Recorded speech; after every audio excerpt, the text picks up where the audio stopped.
Erwan, parlons des New York Knicks. On est obligé de faire une longue vidéo autour de l'équipe de New York parce que la hype n'a jamais été aussi haute. Disons-le très clairement, depuis qu'on travaille ensemble, Erwan, depuis qu'on est potes depuis 15 ans maintenant, on n'a jamais eu une équipe aussi forte. J'aurais dit 8 ans, mais après... J'aurais dit, jamais on a connu une équipe des Knicks aussi forte, aussi expérimentée, avec un background à court terme de très haut niveau, avec autant d'espoir pour retourner en finale. Ce serait une première depuis 1999. Ah, j'ai jamais attaqué une saison en faisant les previews des Knicks avec autant d'espoir. T'as tout à fait raison. Et mon espoir, c'est finale NBA. Mais bien sûr, et t'as raison. Évidemment que j'ai raison. C'est pour ça que tu seras déçu. Comme toujours. Mais au vu de la saison dernière, de ce qui s'est construit, déjà il y a un an, j'avais dit que pour moi les Knicks avaient fait la meilleure intersaison de la ligue. C'est pas le cas cette année, je mets Denver devant, mais c'est encore une fois une très bonne intersaison dans la continuité de ce qui leur manquait et des manquements qu'on a vus quand même, qui sont sortis aux grands yeux de tout le monde sur les finales de conférence, où je le rappelle, ils étaient favoris quand même. Donc cette finale de conf, oui, ça fait 20 ans qu'on n'y est pas allé, oui, mais t'étais favori, t'avais l'avantage du terrain et tu t'es quand même fait casser la gueule. Tout à fait. Donc c'est un peu le goût bittersweet que j'avais à la fin de la saison des Knicks. Mais donc il y a eu ce changement de coach, il y a eu des recrues, je trouve, intéressantes, où on a mis de la profondeur et on voit avec toutes les équipes prétendantes ou contenders au titre, il y a de la profondeur. Ah, tout à fait. Je t'ai arrêté comme ça. Je vais pas faire un tunnel. Trop tard. Regardons ensemble ce qui s'est passé l'année dernière. On a commencé à en parler avec Erwan, mais regardons en chiffres plutôt ce qu'il s'est passé. Donc, une très belle saison qui s'est conclue avec 51 victoires. Ils ont fini 3e de la conférence Est, derrière Cleveland et derrière Boston. 5e équipe en attaque l'année dernière. Gros changement d'ADN sous Thibodeau et 13e défense. Oui, c'est peut-être là qu'ils ont pêché en finale de conférence. Passé de tour quand même du côté de New York. C'était pas arrivé depuis 99, hein, tout simplement. Non, ils ont fait une finale de conf en 2000. C'était 25 ans qu'ils n'étaient pas allés en finale de conférence. Contre Indiana. Contre Indiana, déjà, absolument, qui aura perdu contre les Lakers. Ensuite, on fait l'étalage de savoir. Vous savez, on est chez First Team. Donc, cette équipe qui a complètement changé d'ADN, je le disais, et donc qui a fait sauter son coach. On sortait d'une vraie bonne saison et coach Thibodeau, après 5 ans à New York, lui qui a réussi à remettre sur de bons rails cette franchise des Knicks, s'est fait sauter sale par le front office. Precious Achiuwa est parti, Cameron Payne, PJ Tucker, qui savait qu'il était là, personne ne savait, et Delon Wright, lui aussi, j'aurais pu dire la même chose, même s'il a un petit peu plus joué. Regardons les arrivées quand même, parce que Erwan le disait, il y a beaucoup de choses à raconter. Gershon Yabusele, le Frenchie bien sûr, arrive de Philadelphie, Jordan Clarkson, Malcolm Brogdon, Mo Diawara arrive avec le 51e choix, le français, et il a une chance de passer le training camp et de faire la saison avec les Knicks. Alex Len, what the fuck, Gary Sean Matthews, on espère qu'il sera plus dans l'effectif, Trey Jamison, alors là les gars, c'est le trio de l'enfer là. Alex Len, Garrison Matthews et Trey Jamison, c'est le casting le prochain casting de Monster, gros. Il y a Ed Gein dans l'équipe qui va arriver. Attention, ne laissez pas déterrer les vieux dossiers. Too late. Les cata, le pauvre, c'est un serial killer le mec. Bref, blague à part, on les déteste ces 3 joueurs, c'est pour ça qu'on rigole, enfin on les trouve nuls, c'est quand même des joueurs NBA. Je rappelle quand même que si on doit faire des 1 contre 1 contre n'importe quel mec qu'on charrie, on perdrait 11-0, 21-0. On le sait. Moi, Jamison, je suis pas sûr. Trey Jamison, c'est vrai qu'un peu de il peut se faire un peu avoir. C'est un tonton, mon ami, il doit soulever 220 au développé couché. Ce qu'il sait faire, c'est lasser au moins. Ah bah sans se baisser, c'est sûr. Il peut pas. Il peut n'importe quoi. Bref. S'il peut pas faire lasser, on imagine le reste. Hein. Les prolongations aussi, parce qu'il y avait de quoi faire aussi de ce côté-là. Bien sûr, côté Knicks, Michael Bridges, qui était arrivé 1 an avant, signe un beau contrat de 150 millions sur 4 ans. Et Ariel Hukporti, qui est béninois et allemand, de mémoire, je crois que c'est ça. Je vais vérifier, mais je crois que c'est ça. Eh bien, va rester, c'est un grand pivot aussi, un bon tonton. Bref, on s'arrête là avant de regarder le roster, on aura le temps un petit peu plus tard. Mais tu disais, ils ont bien bossé. L'année dernière, c'était le pire banc de toute la NBA. Et on l'a pas mis dans les arrivées, mais il y a quand même Mike Brown, quand même qu'on va étayer dans quelques instants. Et l'un des meilleurs 5. En fait, t'as raison, l'année dernière, c'était l'un des meilleurs 5 de la NBA. Ah, il est togolais, pas béninois. Pardon. En termes, ils sont cousins. Bah, ils sont très proches, ça c'est voilà. sûr. Donc, c'était le meilleur 5 majeur, l'un des meilleurs 5 de la ligue. Mais quand je dis l'un des meilleurs 5, on parle de top 3. Mais il me semble qu'en termes de production, c'était pas loin d'être. C'était avec les Nuggets qui se battaient là, tu sais. Pas loin d'être l'un des meilleurs 5 de la ligue. Par contre, le banc était ou très mal utilisé, ou très pauvre, ou les deux. Oui, moi je dirais les deux. Hein. Voilà. Franchement, sauf faire offense au offense. Et donc en fait, ils ont clairement ciblé les manquements. En même temps, il n'y a pas besoin d'être le plus grand GM de tous les temps ou Sam Presti pour se dire ouf, il faut qu'on charge le banc. Et je trouve que dans les profils, c'est intéressant ce qu'ils ont fait. J'aime beaucoup Jordan Clarkson. Moi, j'ai envie de croire à Jordan Clarkson. Qui l'eût cru? Mais je te jure, je sais pas pourquoi quand ils l'ont signé, je m'y attendais pas. J'ai fait. Mais oui, bien sûr. Bien, surtout à côté de Bronson, qui est souvent seul à la création. Là, tu as un mec qui va pouvoir, à son tour, quand l'autre va être trappé comme il est en playoff, tu vas l'opposer. Bon, Ils font peut-être un peu doublon avec du McBride sur le McBride, sur le profil juste. Hein. Non mais, ouais, mais voilà. Non mais je te dis pas que c'est grave, hein. Je te dis juste il y a McBride est quand même moins créateur balle en main. Oui, il est beaucoup plus shooter et meilleur défenseur. Mais je veux dire, voilà, je le place très comme bien. ça. Donc j'aime en tout cas Jordan Clarkson. L'arrivée de Gershon, au-delà que ça soit notre ours préféré, quelqu'un qu'on a la chance de côtoyer, qui est toujours très cool avec nous, qu'on aime beaucoup. Bah, c'est cool, je trouve, qu'il ait ce rôle-là sur un poste 4 où forcément il va avoir des espaces et il va falloir sanctionner. Il a montré qu'avec Philly, il était capable de le faire à très haut niveau. Donc voilà, et puis le reste, enfin, d'une équipe finaliste de conf la saison dernière, avec un banc très pauvre, revient avec les mêmes armes, plus un banc bien plus étoffé. Et t'as cité Michael Brogdon? Tu l'as cité? Non, Michael Brogdon non plus. Mine de rien, derrière Jalen Brunson, bon, quand sortait Brunson du terrain, alors on a vu Cameron Payne qui a été plutôt pas mal, hein, très honnêtement, l'année dernière. En playoff, toujours, il a peur de rien, lui. Tu connais. Mais d'arriver avec Brogdon, s'il peut jouer, bien sûr, c'est quand même le point d'interrogation. T'as un vrai meneur de haut niveau qui peut suppléer ton gars. C'est que, no offense à Kolek, qu'on aime bien, le petit gars là, qui régale, mais c'est quand même un autre level. Donc t'as quand même Clarkson, juste McBride, et Michael Brogdon pour suppléer avec des rôles très différents les uns des autres. Jalen Brunson quand il est sur le banc. Brogdon, il est arrivé un petit peu plus tard que les autres, mais ouais, t'as raison. Il est arrivé il y a 2-3 semaines. En tout cas, il a pu jouer un peu les derniers matchs de prépa. Il fait du Brogdon, on connaît la qualité de ce joueur, l'académie qu'il peut mettre en place. Bon défenseur, peut mettre des tirs. Voilà, c'est des mecs sur qui tu peux pas faire non plus des impasses, qui ont un vrai vécu, passé par les Celtics. Donc non, moi je trouve que c'est, encore une fois, j'aime beaucoup ce qu'ont fait les Nuggets à l'intersaison, mais encore une fois, les Knicks ont très très bien bossé cet été. Regardons, même sans rêver peut-être de Giannis. Ouais, ben alors, le problème, c'est que t'as tout bazardé. Hein. Et en fait, tes choix de draft pour Bridges, tout ça, tu t'as bazardé. Ouais. Normalement, Giannis, c'est mort, sinon il l'aurait déjà fait cet été. Hein. Disons-le. Donc après, tu peux pas. Tu sais, c'est toujours le savant mélange, l'équilibre entre on a de l'ambition, on veut se renforcer tout de suite maintenant, donc on fait Bridges, on fait OG Anunoby, on va faire Karl Anthony Towns, qui, on est là en train d'avoir de la hype pour, donc c'est bien joué. Mais à côté, tu te coupes aussi Giannis, donc voilà, c'est difficile ça. C'est un métier difficile, GM. Mais exactement, mais surtout qu'au moment où ils font ça, Giannis, il est au Bucks, il est intouchable. Bah oui. Personne se dit que ça va partir en biberine comme c'est parti l'année dernière en biberine. Donc, et un an plus tard, en fait, c'est pour ça que j'aime souvent dire que il y a des coups, il y a des années, il y a des coups à faire. Faut prendre ce que la free agency ou ce que le marché te donne. Tout à fait. Voilà. Et c'est ce qu'ils ont fait. Et on verra si ça va au bout pour cet effectif. D'ailleurs, on va regarder le roster ensemble, puisque on aime bien faire ça, et on va reparler du 5 majeur et surtout, du coaching de Mike Brown, parce que c'est ça qui nous intéresse dans ce début de saison. Jalen Brunson, Josh Hart, Michael Bridges, OG Anunoby, Karl Anthony Towns. On a mis ça, mais en vrai, ça pourrait changer. On sait que Josh Hart, à un moment donné, est passé sur le banc en playoff quand il était en galère face à Indiana. Il est capable d'être bon dans le 5 ou en sortie de banc. Il y a des petites questions qui se posent sur le 5 majeur, mais c'est ce qu'on pourrait dire le 5 théorique. Erwan, comment tu te projettes sur Mike Brown? Il arrive normalement pour aller aux antipodes, quelque part, de Thibodeau sur ce qu'on connaît, et en fait il y a la continuité de l'année dernière. On l'a dit, 5e attaque en NBA, 13e défense. C'est ce qu'on attend de Mike Brown, qu'il arrive à faire mieux jouer cette équipe. Mike Brown, c'est une lecture de coach tellement particulière. Ça a été le coach de LeBron avec les finales en 2007, on s'en souvient, avec un jeu, une forte défense et un jeu d'attaque autour d'un homme, et puis démerde-toi et advienne que pourra. Derrière, il a réappris un petit peu le métier du côté des Warriors. Il est passé par les Lakers, ça a été un fiasco. Tout à fait. Et puis derrière, il s'est repassé assistant coach avec les Warriors. Tout à fait. Ça a été une réussite pour lui. Et là, ça a été une réussite parce qu'il a amené plein de choses, défensivement notamment. Puis le titre de 2022, il a quand même aussi ouvert les yeux en disant offensivement, on peut faire des choses. Et c'est devenu un coach offensif qui a été élu coach de l'année pour la 2e fois avec 2 styles de basket différents. Assez fantastique. C'est limite une prouesse. Hein. Il y a peut-être que Paitrale dans l'histoire qui a eu un peu ces deux univers complets. C'est le basket hardcore des Knicks.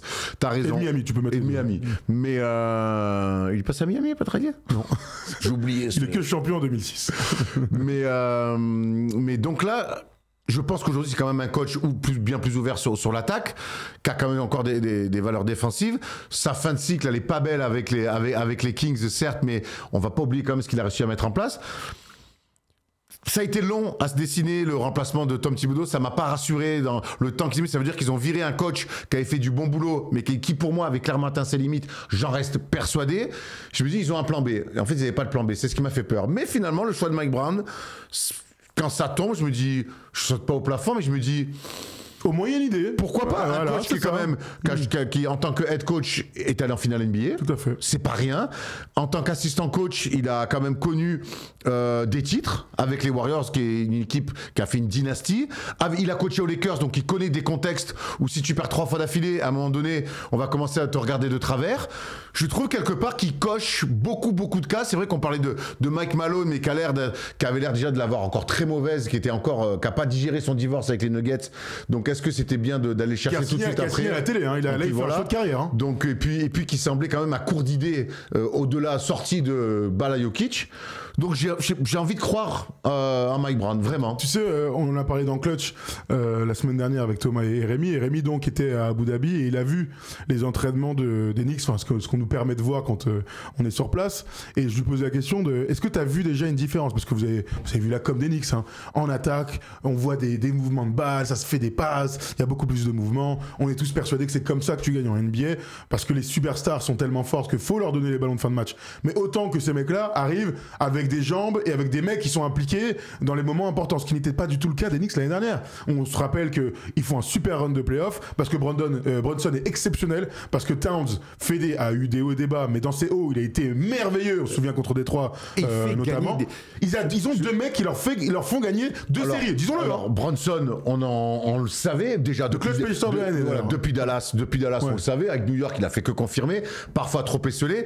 Karl Anthony Towns, on peut lui reprocher certaines choses. T'as raison, un peu d'irrégularité. Le problème, c'est que t'as raison, quand l'année dernière en playoff, je préfère qu'un mec soit bon et te fasse gagner un match et qu'il soit mauvais le match d'après, plutôt qu'un mec qui est bon, qui est plutôt bon sur 2 matchs et tu perds 2 matchs. L'année dernière, Karl Anthony Towns, il a fait gagner des matchs. Et en playoff, on peut me dire ce qu'on veut, faire gagner des matchs, c'est le plus important. Donc oui, il est passé au travers sur d'autres choses, mais pour moi, ces playoffs sont plutôt très bons. Et je pense que son vécu de la saison dernière, associé à ce qu'il a vécu quand même aussi avec Minnesota, où il avait là aussi fait une finale de conf, on va retrouver un Karl Anthony Towns, peut-être avec moins de choses à prouver au public des Knicks. Ouais, non, mais je suis d'accord avec toi. Ce que je voulais dire, c'était plutôt comment ils amènent les matchs. C'est-à-dire que Mike Brown, moi, j'ai beaucoup d'attentes. C'est-à-dire qu'il arrive pour prendre un énorme poste. J'en suis presque à dire que c'est la chance de sa vie. Il a eu la chance de coacher LeBron en début de carrière et il l'a amené en finale NBA, quoi qu'on en dise. On a été beaucoup critiques avec lui, mais là, c'est la chance de sa vie pour entrer au panthéon du coaching. En fait, s'il va en finale, au moins en finale avec les Knicks, tout de suite, hop, tu coches un petit truc. Donc, j'ai des attentes. Moi, mes attentes, c'est OK. On a compris pourquoi Thibodeau était parti.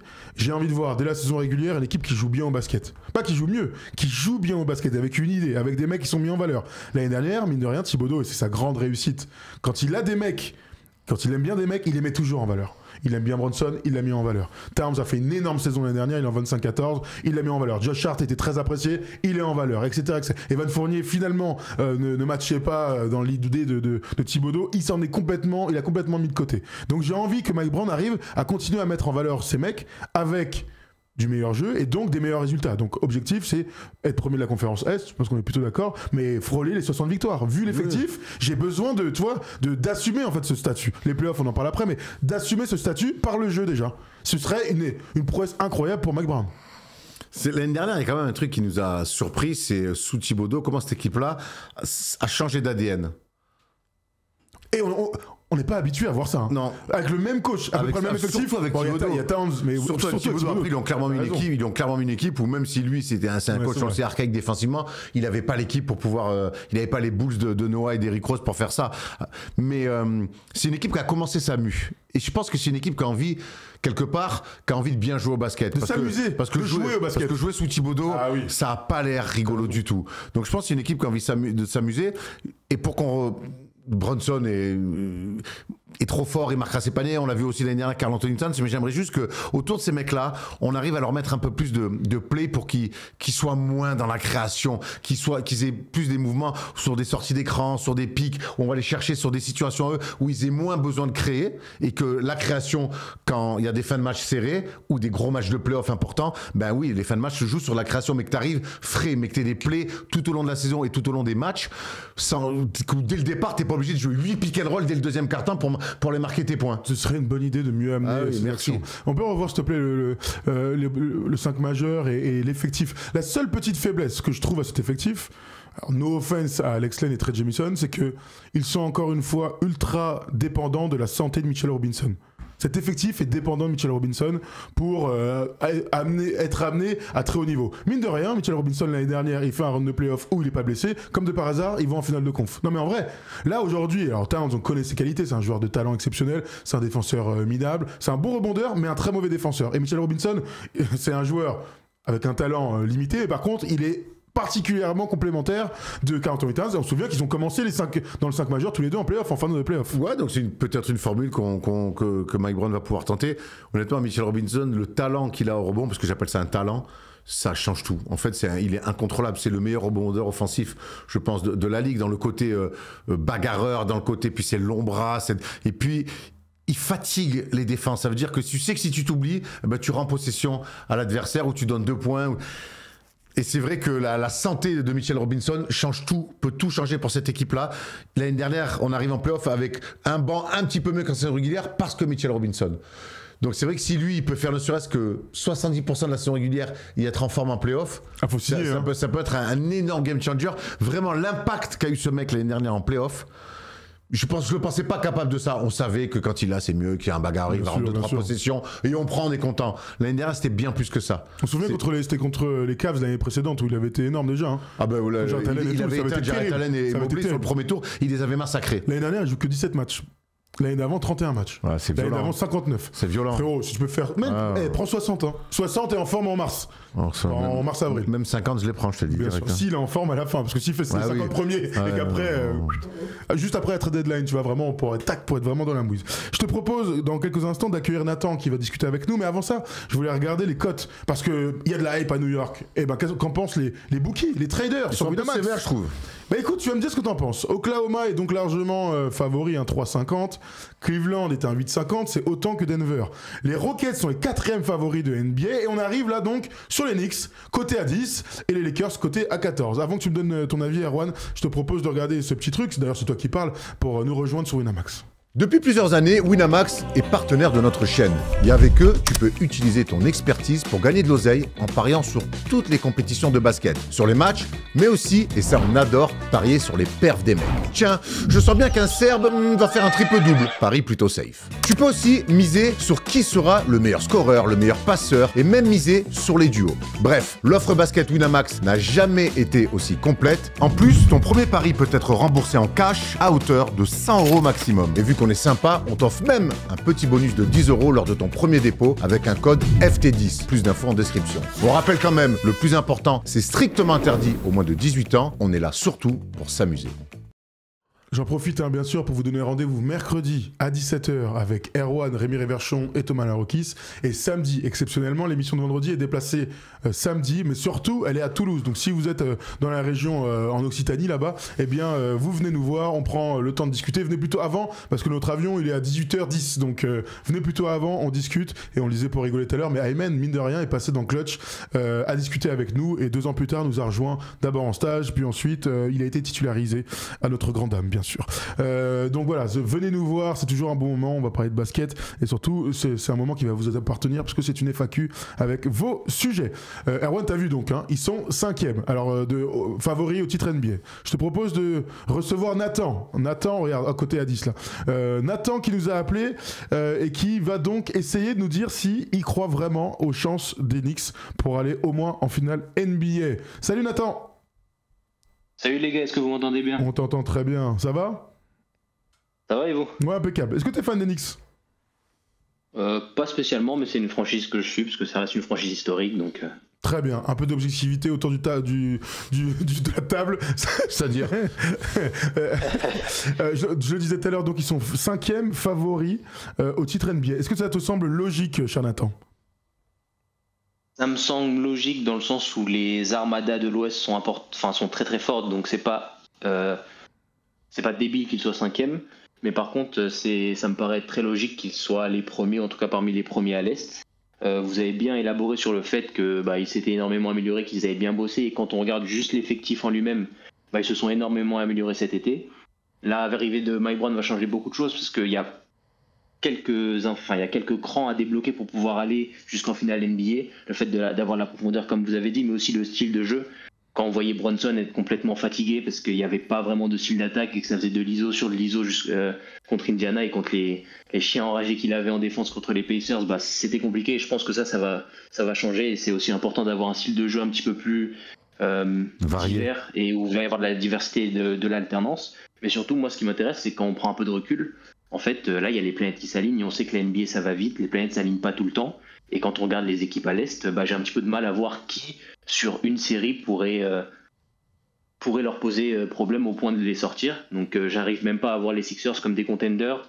Les Celtics, ils ont des galères comme pas possible, je les vois pas. Il y a un petit bug de ton micro, Nathan. Il y a un petit bug de ton micro, Nathan, mais on va continuer dans ton chemin, Erwan.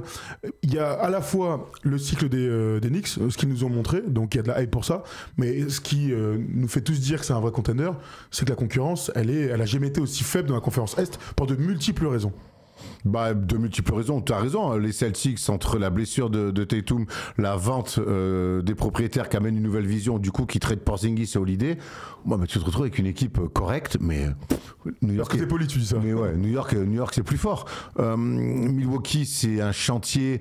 Moi, j'ai pas l'impression que l'arrivée de Miles Turner redonne de l'espoir à cette franchise-là, et que Giannis, quelque part, avec les rumeurs du moment, plus que jamais, en fait, c'est sur le départ, et je vois pas comment tu peux construire avec Doc Rivers et le fait qu'ils aient coupé Damian Lillard. Je vois pas comment non plus tu peux derrière te projeter. Il y a des équipes qui vont... Les champions de l'Est. Exactement. Sont complètement capoutes. Les champions de l'Est avec Haliburton qui est out. Oui. Donc, il reste un vécu, une équipe. Mais je suis désolé. Difficile de se projeter sur. Tu perds contre cette équipe-là. Il leur manque leur meilleur joueur. Toi, tu progresses. Eux, leur meilleur joueur se pète. Bon, ok. On dit ça, mais les Indiana Fever sont allés en finale de conférence sans Caitlin Clark. C'est vrai. C'est quand même un. Bon, et puis après, il y a d'autres équipes qui sont en train de monter. Orlando, mais on se sent. Enfin, j'ai l'impression que New York est meilleur que ça. La seule équipe, c'est Cleveland. Et moi, Cleveland, c'est une équipe qui joue bien au basket, peut-être mieux collectivement en attaque et en avance sur cette équipe de New York. Mais il n'empêche que Cleveland, moi, je le dis et je le redis, c'est une équipe quand ça maillotche, quand c'est dans la dureté, et c'est quand même en playoff un facteur très aggravant pour eux, c'est qu'ils sont jamais au rendez-vous. Ils ne sont jamais au rendez-vous. La dernière équipe qu'on peut citer, c'est Orlando, qui est en train de grimper. Je l'ai dit. Tu l'as dit ? Je t'écoutais pas. C'est pas grave, je vois ça. Du coup, c'est agréable. C'est ça qui fait que tu y crois, toi, Nathan ? Le fait que l'Est soit très faible ? Ouais, complètement. Enfin, tous les contenders ont des soucis. Et moi, je pense que c'est l'année où ils ont la fenêtre de tir la plus importante depuis très très longtemps. Donc, c'est pour ça que j'y crois majoritairement. On était tous plutôt d'accord. Alors, on va commencer à se poser la question de vont-ils vraiment aller en finale ? Parce que il y a tout. En fait, tous les signaux sont ouverts. C'est-à-dire que moi, j'ai fait ma liste. Les Knicks sont clairement les favoris de l'Est. Après ce que tu viens de dire par rapport aux Cavs et des différents chokes, eux, ils vont devoir à un moment donné casser ce plafond, ce qu'ils ont été capables de faire les Knicks l'année dernière en allant en finale de conférence, en se renforçant. Donc maintenant, je suis en train de me poser la question de on y croit tellement tous que j'ai l'impression que c'est comme ça qu'il y a tout pour que ça se casse la gueule. Exactement. Le classique.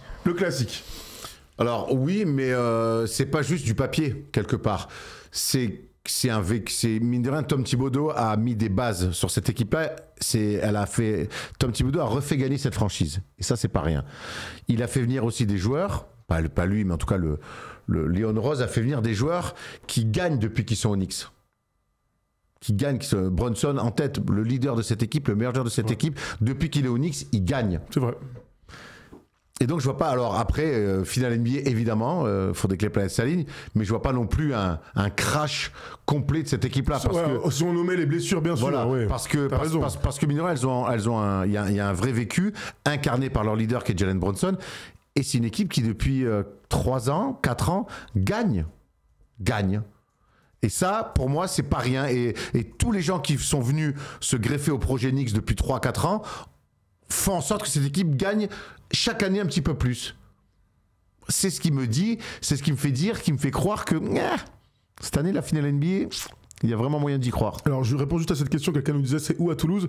Alors, c'est au MIT ou au Met, MET, là. Je sais pas exactement comment ça s'appelle, mais c'est le centre de convention. Voilà. Donc, si vous voulez venir nous voir, c'est là-bas. J'en sais pas plus. Je vous en dirai pas plus, mais sinon, vous regardez Tournoi de Poker, Winamax, là, WIPT, WXY, et puis vous nous rejoignez là-bas. Voilà. Parenthèse fermée. Nathan, je te pose la même question. Qu'est-ce qui pourrait faire que les Knicks n'aillent pas au bout? Au moins en finale NBA.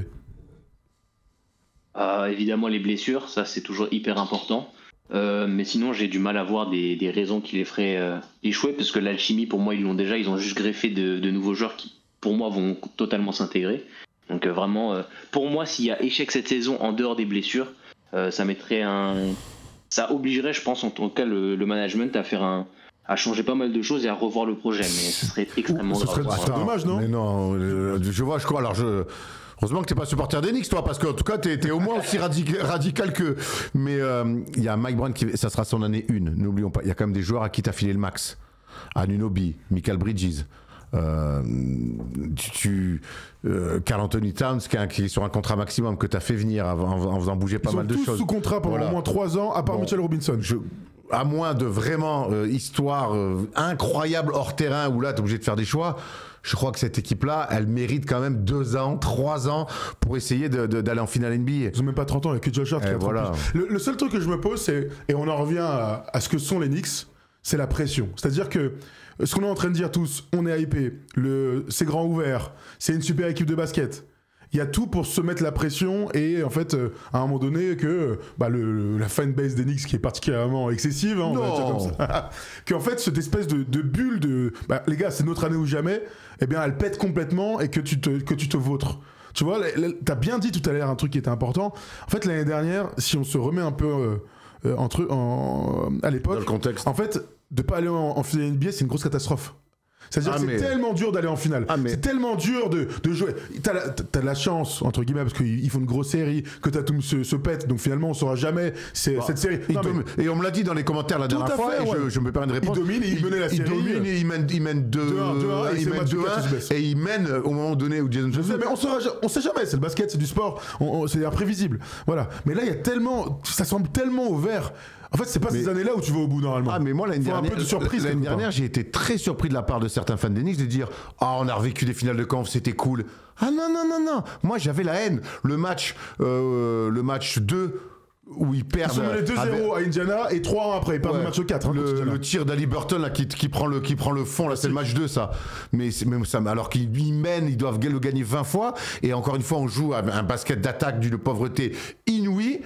Mais ça m'a rendu fou. Ces finales de conf, et je n'en ai rien à Indiana qui a été merveilleux. Mais nous, on n'a pas été merveilleux. On était plus fort, on était censé être plus fort. On avait l'avantage du terrain. C'est une vraie déconvenue. Alors, oui, on sort Boston et on est dans l'euphorie, mais ne pas aller en finale l'année dernière, en fait, j'espère en tout cas que chez les joueurs, c'est comme ça qu'ils l'ont vécu. C'est le match 1. Match 1, pardon. Match 1 avec tac, et après prolongation. Voilà. Des fêtes 138-135 dans une prolongation mémorable. Mémorable. Bon, ok, très bien. Écoute, j'ai l'impression qu'on est tous plutôt d'accord. Je vous donne quand même les résultats des sondages sur YouTube. La question, donc, c'était est-ce que les Knicks vont en finale? On finit à 54% de oui, ils vont en finale en devenant champion de l'Est. Et c'était à peu près pareil sur Twitch. Tiens, attends, pour être sûr.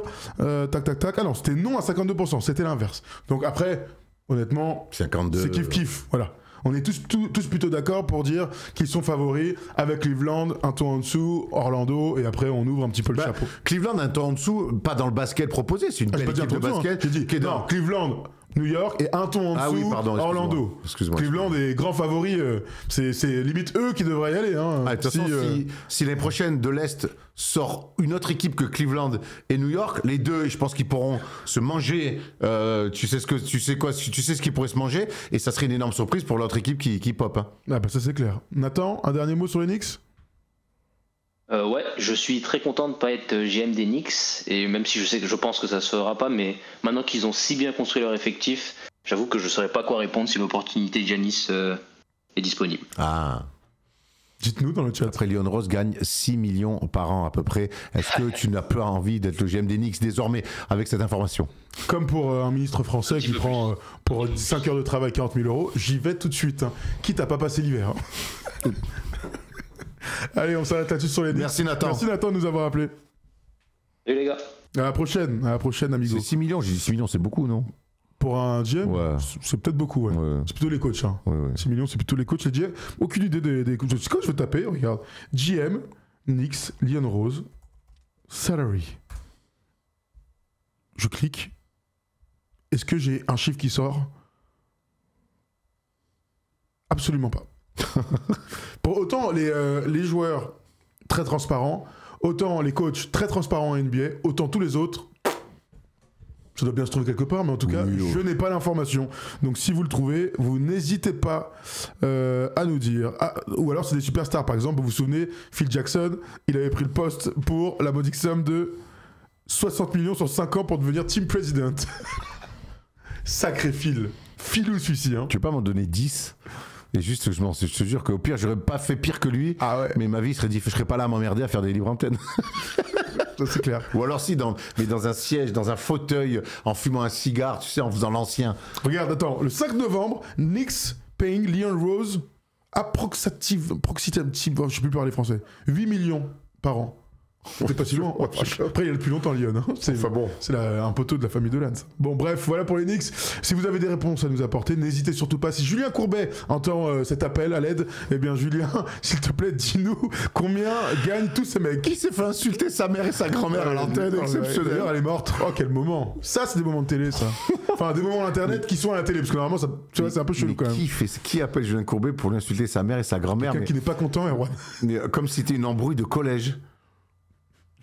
J'ai senti que ça lui a fait du bien au mec. Tu sais, il y avait une forme de thérapie là-dedans. Drôle. Bon, c'est un peu agressif, mais. Allez, les Knicks seront-ils en finale? Vous nous dites dans les commentaires. Et nous, on passe tout de suite à une autre équipe. Et la prochaine équipe, c'est les Clippers.